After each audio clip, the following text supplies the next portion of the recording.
Beleza. Conforme vocês podem observar, aqui no topo da tela que já está sendo compartilhada,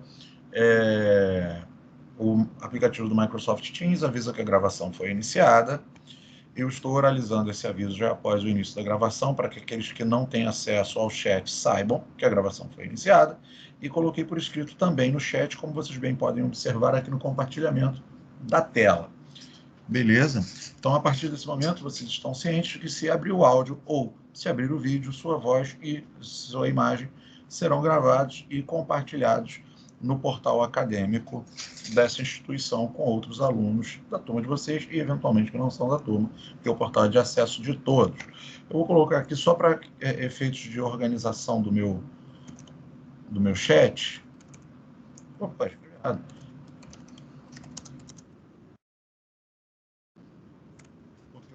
Aqui o tema, logo próximo à gravação, fica mais fácil de eu puxar a gravação depois, porque eu vou fazer essa primeira gravação com o tema de hoje, vou encerrar e depois vou iniciar outra, só para passar umas orientações preliminares sobre a avaliação, tá? Semana que vem, né, a gente continua essa conversa.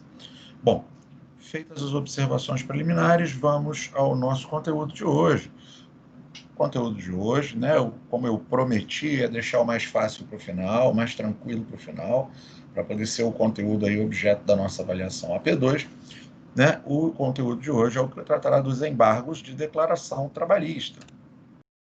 Bom, eu fiz uma apresentação, uma sequência de slides com algumas observações, as principais observações teóricas dessa peça processual, como fizemos nas outras, mas ela é bem curtinha, porque hoje ainda eu já vou trabalhar um caso hipotético, prefiro chamar, apesar de... Bom, enfim, vamos falar sobre isso depois, essa nomenclatura. Então, eu fiz um caso simulado com uma roteirização da peça e uma exemplificação, um modelo de peça processual. Tudo a ser analisado e compartilhado hoje. E vocês vão usar esse material como base para a construção da peça processual que referir-se-á à nossa avaliação de AP2. Vamos lá. Trata-se, né, os embargos de declaração, trata-se de recurso trabalhista que visa combater a certas incongruências judicantes, certas falhas ou defeitos do julgado que não têm natureza meritória ou processual. São equívocos do julgado que não demandam reanálise do direito, seja ele material ou processual, mas sim correções, complementações ou esclarecimentos. E em um esforço, né, que eu tentei escrever com as minhas palavras, né, para depois a galera que imprime para ver se lembra da minha voz, só para torturar vocês. Brincadeira, galera. Vamos lá. Em um esforço para simplificar de maneira imprópria a sua função, a função dos embargos, né, a oportunização de correção de equívocos humanos na redação de decisão objeto deste recurso. É como se disséssemos que é um instrumento que o advogado se utiliza, né, para mostrar ao juiz a necessidade de, aspas, emendar a decisão, provocando-o a fazê-lo. Também temos que fazer uma observação com relação a essa questão de, entre aspas, tá? Guardadas as grandes proporções. Não é exatamente uma emenda da decisão. Como é que vai funcionar os embargos de declaração? Você recebe a sentença ou acórdão na forma do 897A da CLT e você verifica que uma daquelas hipóteses que estão descritas no 897A de omissão, contradição ou equívoco no exame dos pressupostos extrínsecos recursais estão espelhadas naquela decisão.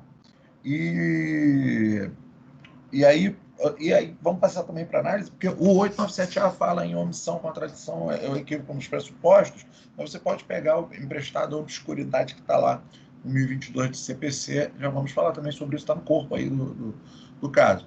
E você vê que o juiz errou. Se o juiz tivesse percebido, se o magistrado tivesse percebido, se o órgão colegiado que construiu, né, que plantou um determinado acórdão, que emitiu um determinado acórdão, que é a decisão do órgão colegiado, tivesse percebido aquele equívoco, aquela decisão teria sido publicada.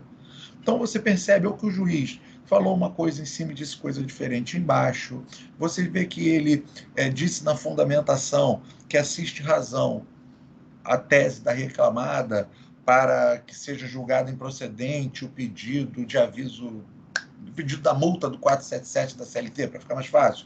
E aí ele diz que assiste razão à reclamada na fundamentação, chega no decision, ele condena a reclamada ao pagamento da multa do 477, conforme requerido pelo reclamante. Olha só a contradição, ele falou uma coisa na fundamentação, falou outra coisa lá no decision, ó, colidência, contradição. Ou ele diz na fundamentação, assiste direito ao reclamante ao recebimento da multa do 467. Isso lá na fundamentação, né? Eis que as verbas não foram adimplidas tempestivamente, tampouco na primeira oportunidade, que foi na audiência de conciliação. Ele explica tudinho, tá? Lá lembrando que a sentença tem, a priori, 3 elementos, que seriam o relatório, fundamentação e decisão, e parte decisória, certo? O relatório ou histórico da sentença, onde nos conta toda a historinha, desde do recebimento em sua serventia, desde a distribuição daquela reclamação trabalhista, por exemplo, até o momento da realização de audiência una, ou audiência de instrução e julgamento, ou audiência simplesmente de julgamento. Cada juiz vai lá dar uma nomenclatura. A mais comum é a audiência una, e quando aquele juízo faz, ele cinge a oportunidade de audiência, ele marca normalmente uma audiência de conciliação e, a posteriori, uma audiência de julgamento, tá? Mas, enfim, nessa primeira parte da sentença, o juiz faz esse histórico do procedimento até aquele momento. No segundo momento da sentença, estou falando rapidinho, que nós estamos lembrando, né? Algo que já foi previamente construído, acredito, pelo professor de processo, ou em outras oportunidades, mas falando rapidinho, eu mesmo, salvo engano, falei no início do semestre sobre a audiência. Então, na segunda parte da sentença, ele faz a fundamentação. Ele é obrigado, o juiz, a analisar tese por tese, né, aventadas tanto pelo técnico, né, pelo advogado do reclamante, tanto quanto pelo advogado do reclamado. Ele tem que analisar e admitir ou refutar tese a tese de maneira fundamentada e argumentada. Para cada tese aventada por reclamante e reclamado, o juiz deve conhecê-la, fundamentá-la no sentido axiológico, ou seja, fazendo análise da tese, e fundamentá-la no sentido dogmático, dizendo o porquê, em que legislação, em que artigo, em que OJ, orientação jurisprudencial, em que fonte do direito ele se fia para poder absorver aquela tese, admitir aquela tese ou refutar aquela tese. E, por fim, na última parte da sentença, no decision, na parte decisória, ele diz a que teses ele, segundo tais direitos, ele elenca os direitos e diz a que teses ele admitiu serem adequadas ao caso concreto, admitindo a procedência de algumas e a improcedência de outras. A coisa mais comum que tem na reclamação trabalhista é você ter uma sentença parcialmente procedente, porque o que é mais comum quando vamos para a sentença na reclamação trabalhista, que grande parte dos pedidos do reclamante sejam admitidos, entretanto, que alguma tese de contestação, alguma tese do reclamado seja também recepcionada, geralmente de multas, né, de afastamento de multas ou coisa do tipo. E, não obstante, nós, em se falando dos embargos de declaração, vou falar melhor das hipóteses mais um pouquinho, né, no próximo slide aí, mas eu tenho ali no 897A, que já vou... deixa eu ver, que até no próximo, está aqui. Então, já vou até avançar o slide, que aqui, ó, uma espécie de emenda. O que não é uma emenda propriamente dita? Que o 897A está espelhado nessa tela. Ele diz, dentre outras coisas, vamos aqui para a parte finalzinha, que será admitido o efeito modificativo das decisões em casos de omissão e contradição do julgado e manifesto equívoco no exame de pressupostos extrínsecos do recurso. Pressupostos extrínsecos são aqueles externos à matéria de direito. Tempestividade, preparo, tá? Enfim, vamos voltar para cá. Tá. E aí, observem que na leitura do 897A, eu tenho aqui, ó, caberão embargo de declaração da sentença ou acórdão. Ele faz essa limitação diferente lá do civil, pode ser de qualquer decisão, no prazo de 5 dias. O 897A já relativiza o prazo. Aquele prazo que a gente está acostumado, tudo na seara trabalhista, todos os recursos, 8 dias. Exceto os embargos de declaração, que tem um prazo de 5 dias.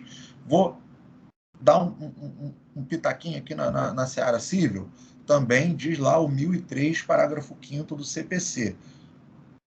15 dias de prazo para todos os recursos, exceto de embarcação, que você vai ver lá na frente, no 1022 e seguinte, que é o prazo dos embargos é de 5 dias. A pegadinha, sem querer dar muito pitaco na área lá do civil, né, é que tem lá ainda o recurso nominado, lá no juizado especial, que ele tem um prazo diferente, salvo engano, ainda é de 10 dias.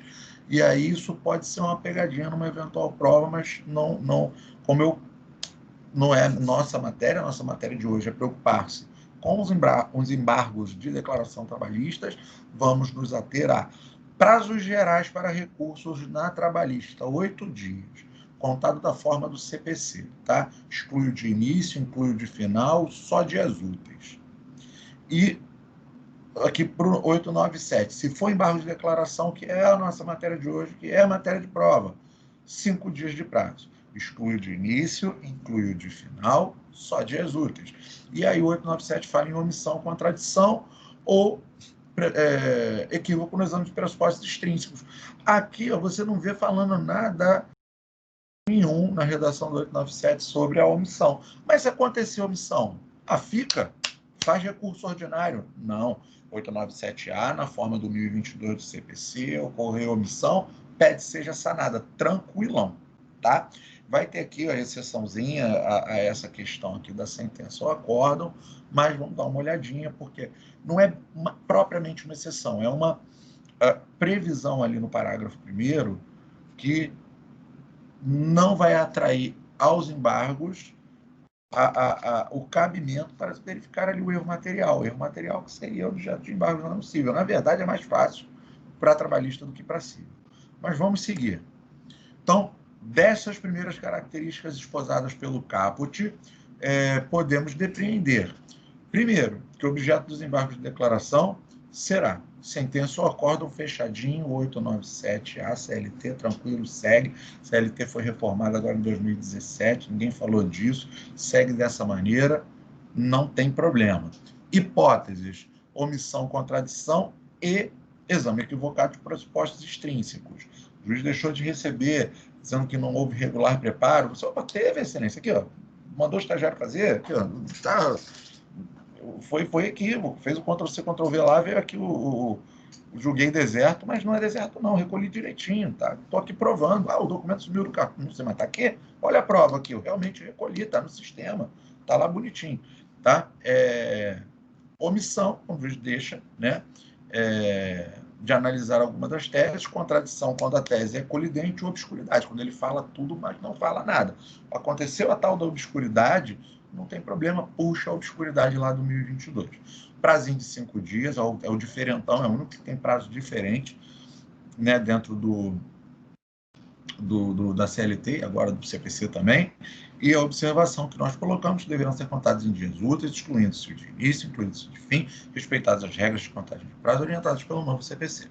Devemos lembrar, a observação que consignei por escrito aí, no final desse slide, por oportuno que a lei de regência civil, o Código de Processo Civil, é fonte subsidiária do processo do trabalho, logo, em caso de obscuridade, em decisão trabalhista, sentença ou acórdão, caberá aí os nossos embargos de declaração. Sigamos. Outras questões importantes, que é o que eu estava mencionando. Os erros materiais poderão ser corrigidos de ofício a requerimento das partes. Esse parágrafo primeiro é transcrição literal da CLT. Ctrl-C, Ctrl-V. Abri a CLT online, foi ontem à noite, para poder dar aquela, está bem fresquinho, bem atualizado, e colhei aí para vocês. Então, o que significa? Interpretação logo abaixo, né? Um pouquinho mais recuado para a direita. Esta previsão nos aponta no sentido de que erros materiais poderão ser corrigidos por petição comum que os demonstre nos autos, sem necessidade de observância de prazo ou limitação dos embargos. Observe que os erros materiais poderão ser corrigidos até de ofício pelo juiz. Se podem ser corrigidos ex ofício, basta falar, excelência, ó, tem um erro material, vamos corrigir, né? Então, eu posso fazer um requerimento comum, ou a requerimento, não precisa ser por embargos, tá vendo? Ou a requerimento comum de qualquer das partes. Então, não tem erro material, não tem vinculação de prazo, não tem questões formalísticas, as quais você precisa se deter com com muita atenção. Basta um requerimento simples, evidenciando o erro material e vida que segue. O que é um erro material? É o processo ser do Léo contra a empresa Alfa e, no final, o juiz condena a reclamada. A empresa é Alfa Empreendimentos, condena a reclamada Capim Floral. Nem existe nos autos. Tá? É um erro material, dá para ver que é a única reclamada que está ali, mas é um erro material, é só para corrigir o nome. Errou na hora de digitar o autocorretor do computador dele aí, do jeito que ele faz aqui no nosso celular o tempo inteiro. Quem nunca, né? Escreveu uma palavra, o celular jogou outra lá por conta dele, tem computador que faz isso. Então é um erro material, vai ser corrigido por simples requerimento. Eventual efeito modificativo, essa é importantíssima para a gente, tá? Eu coloco, se não me engano, no exercício simulado que eu coloquei aqui para a gente, eu fiz com efeito modificativo para já ficar aquele modelo de petição completaço.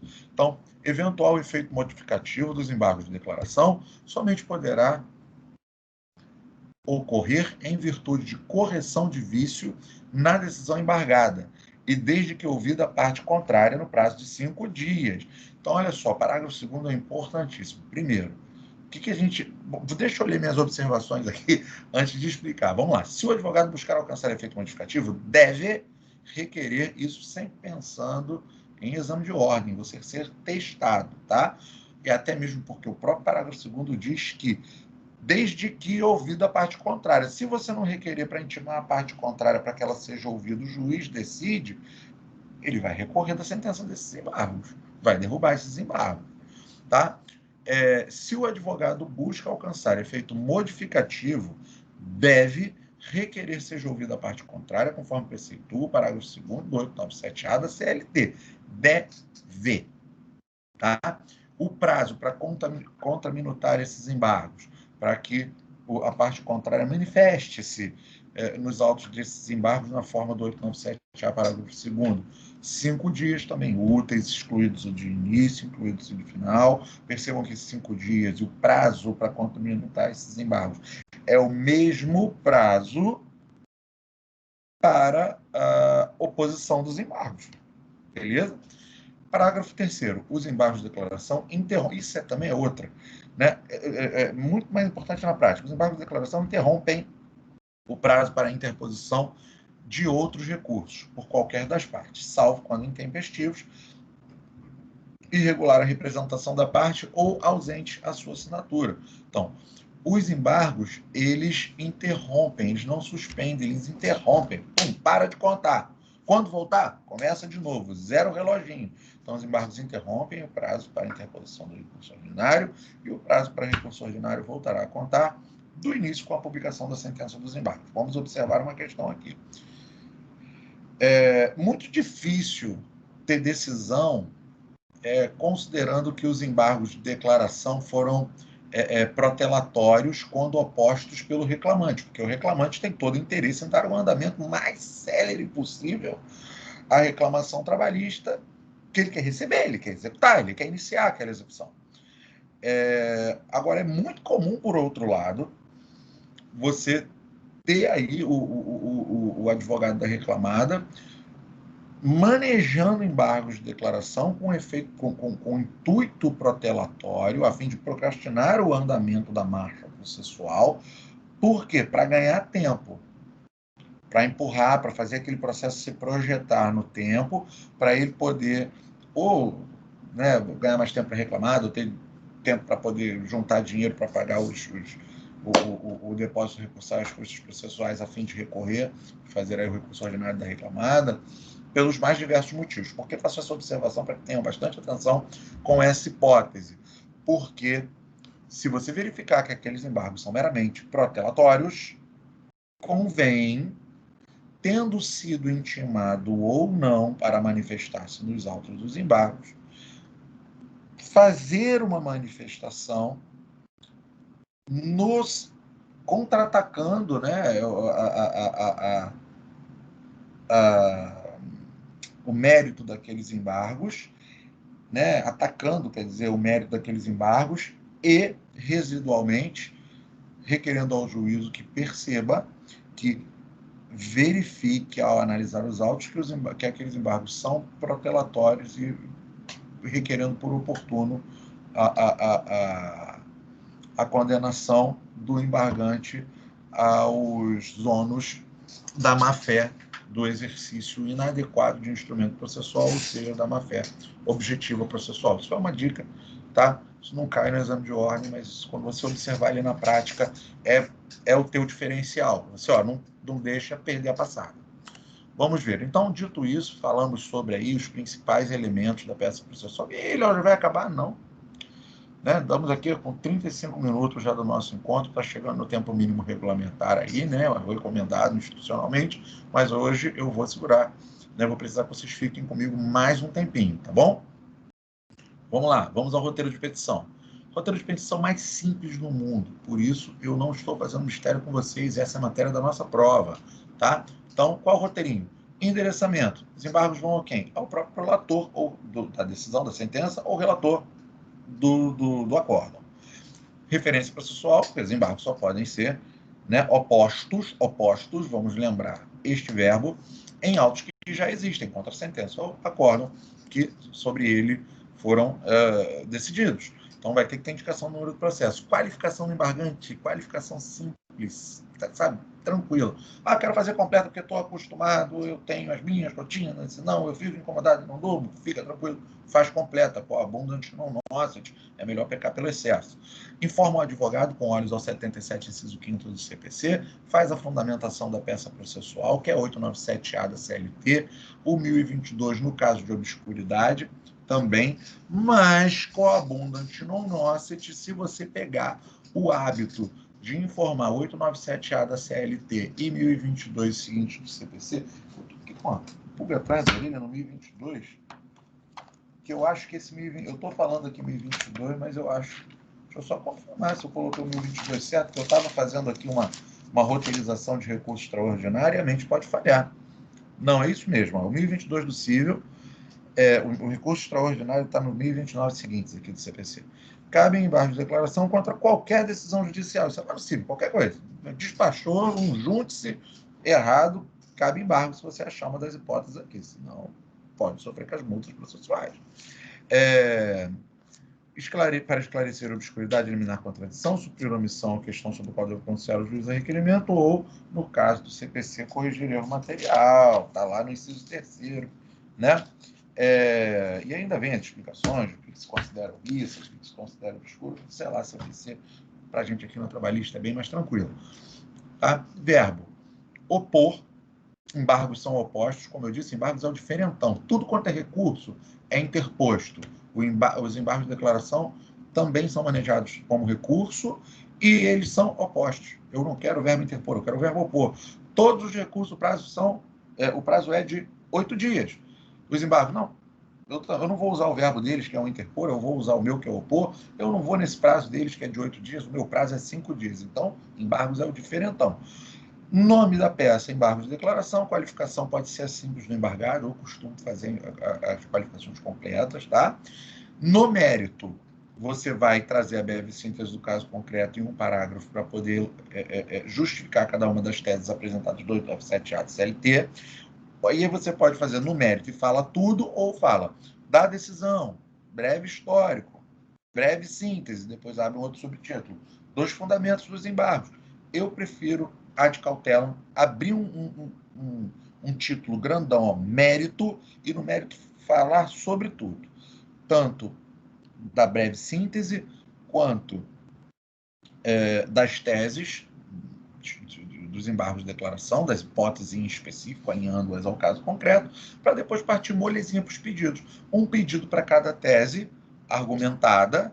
Se tiver pedido de efeito modificativo, já insere o pedido de manifestação do embargado sobre o presente, o presente recurso, na forma do 897-A, parágrafo 2º da CLT, e fecha.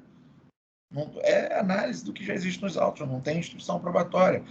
É análise do que já existe nos autos, não tem valor da causa, não tem mais nada que você falar, faz o fechamento, entregou tua peça.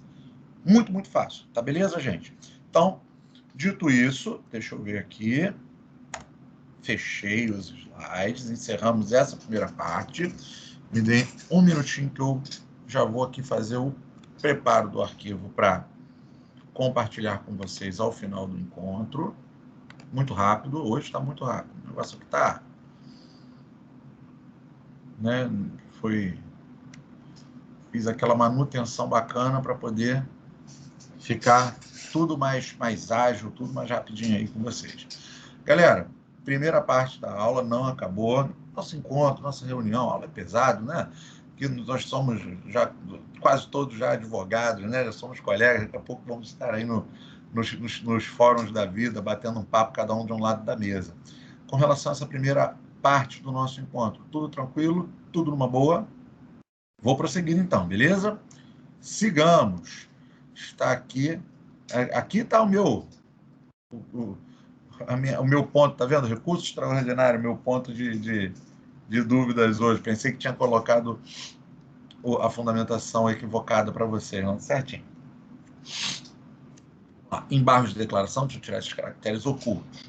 Isso aqui é um exercíciozinho, vou compartilhar com vocês ao final do encontro de hoje, para que siga de modelo orientador do conteúdo que está sendo trabalhado hoje. Peço aos presentes que avisem aos ausentes, né, pelos meios que vocês têm internamente como turma, de comunicarem-se, que o encontro de hoje é um encontro que trata do tema da nossa prova, da nossa AP2.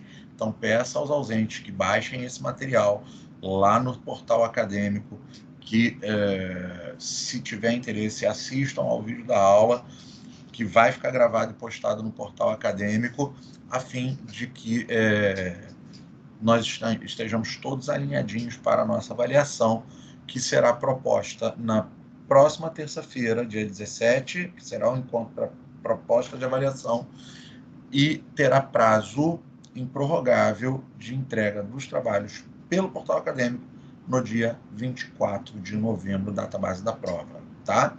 Sigamos. Embargos de declaração, caso concreto para treinamento em sala, né? No caso, nossa sala virtual. Difícil. Ajuizou reclamação trabalhista em face de Alfa Empreendimentos tendo por pretensão o recebimento de horas extras trabalhadas acima da 8ª diária. Ficou redundante, deixa eu tirar isso daqui. A empresa reclamada contestou, pugnando pela improcedência e, alternativamente, caso o juízo considerasse devidas, fossem computadas aquelas trabalhadas acima da 44ª semanal. Eu achei que podia parar por aí, tá? Mas eu complementei para que fique bem claro, né, qual é o grande X da questão, né? É que quando o juiz condena a reclamada a pagar as horas extras trabalhadas acima da 8ª diária, geralmente é mais vantajoso para o trabalhador. E se for para pagar aquelas trabalhadas acima da 44ª semanal, geralmente é menos vantajoso. Geralmente, tem outras hipóteses, a gente pode trabalhar esses exemplos alternativos daqui a pouquinho. O reclamante trabalhava de 8 às 18, com 1 hora de intervalo para refeição e descanso, de segunda a sexta. 1 hora de intervalo para refeição e descanso é descontada do período. Então, não são 12 horas de trabalho, são 9 horas de trabalho por dia, num total de 45 por semana. Aceita a tese do autor, este faria jus de segunda a sexta só, né, a 5 horas extras por semana. 1 hora extra por dia, após a 8ª, vezes 5 dias, 5 por semana. Se admitida a tese subsidiária da reclamada, o reclamante teria direito a somente 1 hora extra por semana. Na fundamentação, o magistrado argumenta que assiste...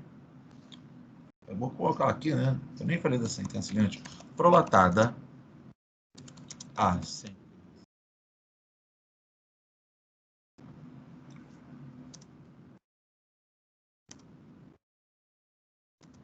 O juiz julga procedente o pleito autoral.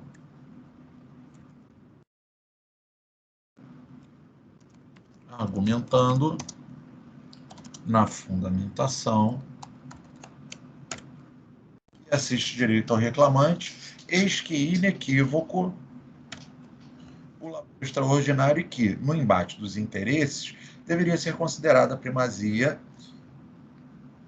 prestigiada, não, considerar a primazia dos princípios da norma e da condição mais benéfica ao trabalhador, devendo ser, que foi probleminha entre a cadeira e o teclado, né? Desculpem por isso. ser pagas as horas extras trabalhadas acima da 8ª diária, da 8ª hora de labor diário. Não está certo, na 8ª hora diária de labor ordinário. No decísio, julgou procedente o pedido. Deixa eu vou fazer 2 negritos aqui,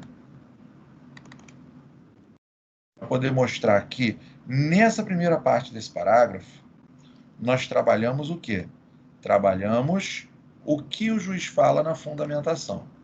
Nessa segunda parte, nós trabalhamos o que o juiz fala no trechinho decisório. Então, ó, no decision, julgou procedente pedido de horas extras, condenando o reclamado ao pagamento daquelas trabalhadas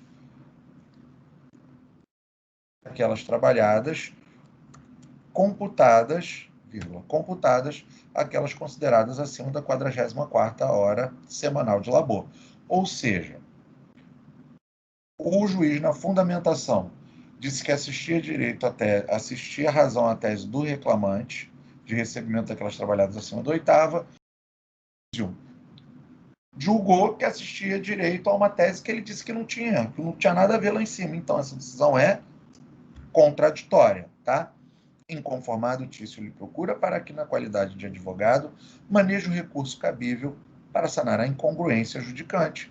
Roteirinho de petição, coloquei aqui um simplesinho, que nós já trabalhamos ele agora há pouco, né? Endereçamento, tal,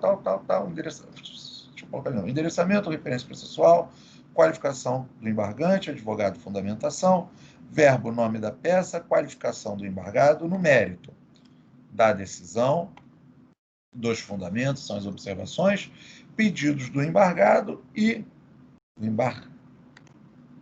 embargante.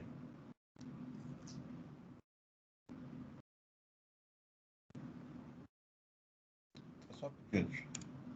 Beleza. Pedidos e fechamento. Beleza. Ué, sumiu alguém aqui. Tá, certinho. Pedidos e fechamento. Feito isso, vamos já ir para o modelo da nossa peça processual. Percebam que no caso concreto, isso é muito importante, não tem a indicação de onde se localiza essa vara do trabalho. Se não tiver indicação, faz de maneira genérica, com reticências. Então, excelentíssimo senhor doutor juiz federal da vara do trabalho de tal estado. Se tiver indicação no caso concreto, faça. Processo, referência processual com reticências, também não tem. Tício, reticências, que não tem sobrenome, né, dele. Representado por seu advogado, reticências, com endereço completo também reticências, tudo de maneira genérica, porque não veio informado, no caso concreto eu não vou inventar.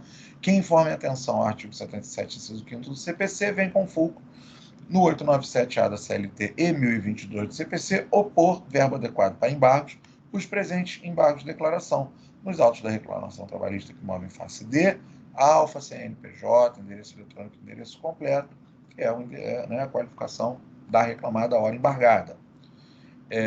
Trata-se de embargos de declaração que se manejam em face de sentença prolatada nos autos em referência, que se encontra eivada pelo vício da deixe bem clara a hipótese, beleza?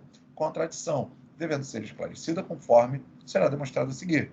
A sentença, na fundamentação, aponta que assiste direito ao reclamante que inequívoco labor extraordinário e que, no embate de interesses, deveria ser considerada a primazia dos princípios da norma e da condição mais benéfica ao trabalhador. Os princípios da norma mais benéfica e da condição mais benéfica ao trabalhador, devendo ser pagas as horas extras trabalhadas, devendo ser pagas as horas extras, beleza, ser mesmo, pagas horas extras trabalhadas acima da 8ª diária de labor ordinário. 8 horas de labor comum, ordinário, tudo que é trabalhado após essa 8ª é labor extraordinário. No decision, julgou procedente o pedido de horas extras para condenar o reclamado ao pagamento do labor extraordinário computadas as horas trabalhadas acima da 44ª hora semanal de labor. A evidente contradição, argumento que alicerçou o convencimento do magistrado e o resultado do provimento, devendo ser esclarecida a decisão, modificando-a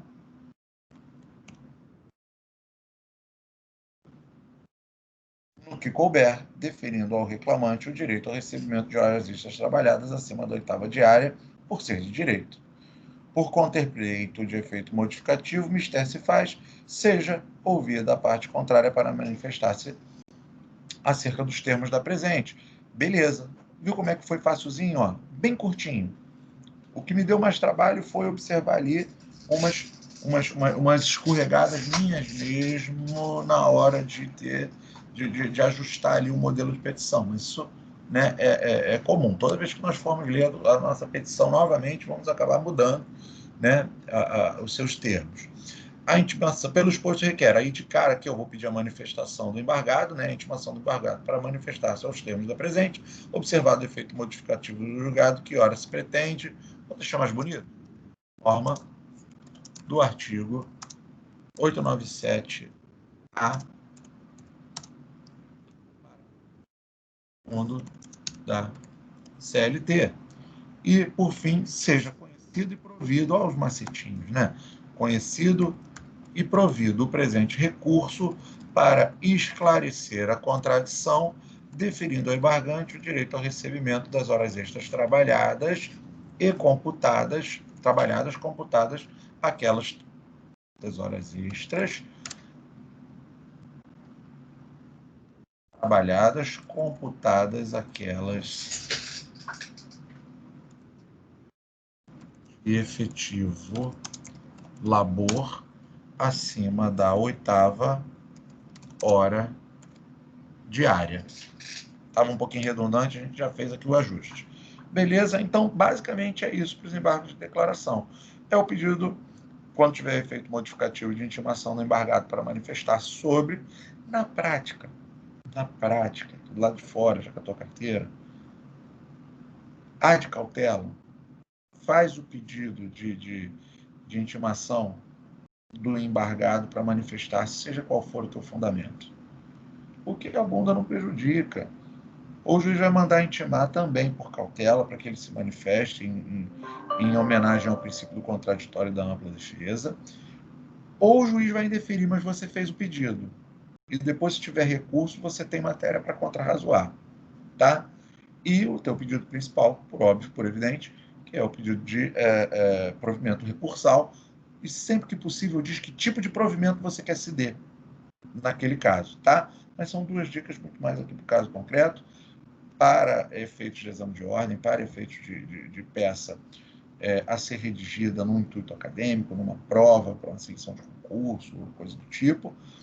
O importante é demonstrar, argumentando cada uma das hipóteses como teses da peça e espelhá-las no requerimento, nunca esquecendo de fazer o pedido de manifestação da parte contrária, caso seja necessário, se impõe efeito modificativo ao julgado que ora se pretende seja esclarecido, sanado, através do instrumento de embargo de declaração. Dito isso, nós temos aqui, faz o fechamento, vai deferimento local, data de UF, número, e encerramos a nossa peça processual. Vou fazer aqui já a conversão, vou compartilhar com vocês, fica mais fácil, né, para vocês modificarem. Galera, com isso, nós damos aí por concluído o nosso conteúdo do encontro de hoje. Está regularmente gravado, daqui a pouquinho vai ser postado lá no portal, e é o conteúdo que orientará a nossa matéria de avaliação AP2, beleza?